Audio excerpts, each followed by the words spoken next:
Jurgis Savickis. Vagis. Kaip gerai turėti savo namas. Savo namas, šiluma. Pilna troba žmonių, pančius vejančių. Utata, šilta, gerai. Taip gali manyti žmogus, kuris kaip šuva išguitas po pasaulį bastos. Užrūkytoj ir dūmų prileistoj gryčioj seni žmonės pasakojo apie senos gadynės plėšikus, kaip jų pavogti arkliai buvo rišami prie medžių, kaip arkliai iš bado žieves graužė, kaip kunigams įkaitintais virbalais padus svilino. Vaikas, drožinėdamas lentelę ir norėdamas iš jos smuiką padaryti, svajojo ir klausė. Nagi, kad dabar ateitų per prisnigusį darželį plėšikas. Plėšikas rodėsi vaikui aukštas, malonus, gražiais juodais rūbais apsirėdęs, lyg kunigas su blizgančiais kaliošais. Kodėl jam taip rodėsi, jis nežinojo. Šiandien ištiko nepaprasta diena. Vagys pavogė tėtei tiesiog iš kūtės arklį. Sukvietus talką ir padarius oblavą, arklys buvo rastas, o vagis sugautas ir į rogių dugną įmestas, namon parvežtas. Namon parvežus, vagis buvo pririštas gryčioje prie skersinio spyrio, veržiančio į gubusią sieną. Vienmarškinis, žado nustojęs. Virvės buvo giliai įsipjovusios į bicepsus, galva nusvirusi, su pramuštu smilkiniu ir krauju, užkrekusiu ant grubių atlapių marškinių, rodančių jo geležinę krūtinę. Visi išsiskirstė, kas valgyti, svečių priimti, kas arklių rogių sužiūrėti. Vaikas tyliai stovėjo ties piktadariu, lyg jį kas būtų tvirtai laikęs.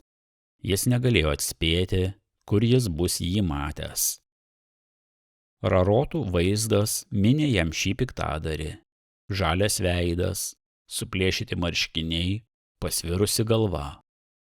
Dideliame altoriuje prikaltas ant kryžiaus Kristus turėjo tokio pat panašumo.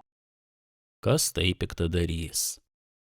Šiaudą iš lovos ištraukęs, pasuolių atsargiai prišliaužęs, jis badė vagiui šiaudu į nosį. Tu esi galingas, tu gali vienu žvilgsniu trenkti mane žemėn, bet tu nieko negali man padaryti. Taip klojosi vaiko galvoj minčių chaosas.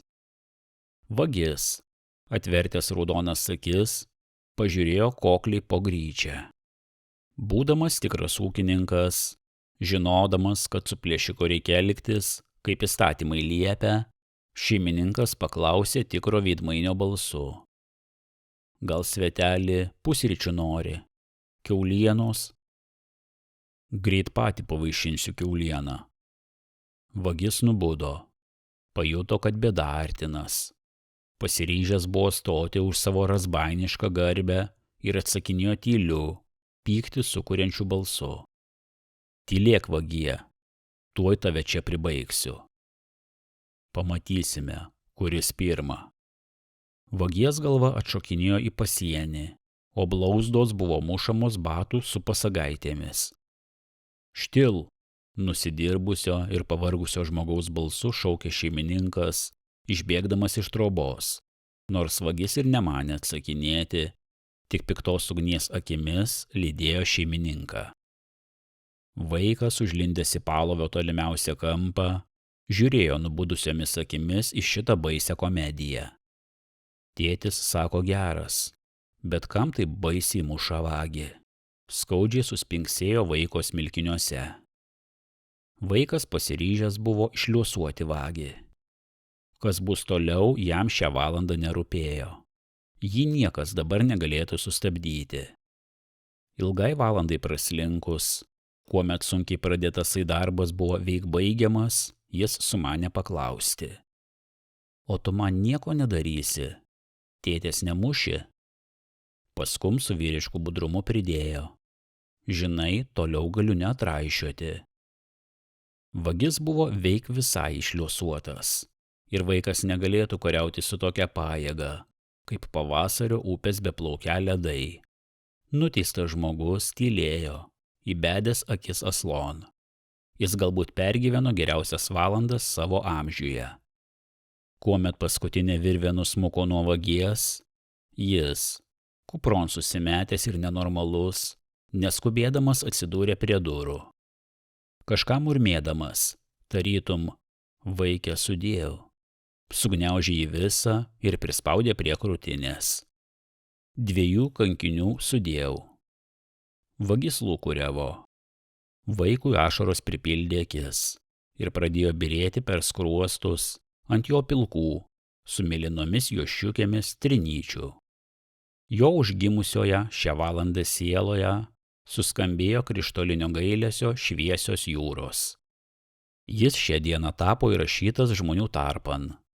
Jis pajuto tokį ilgesį, tarytum tas vakaras niekuomet nesiliautų.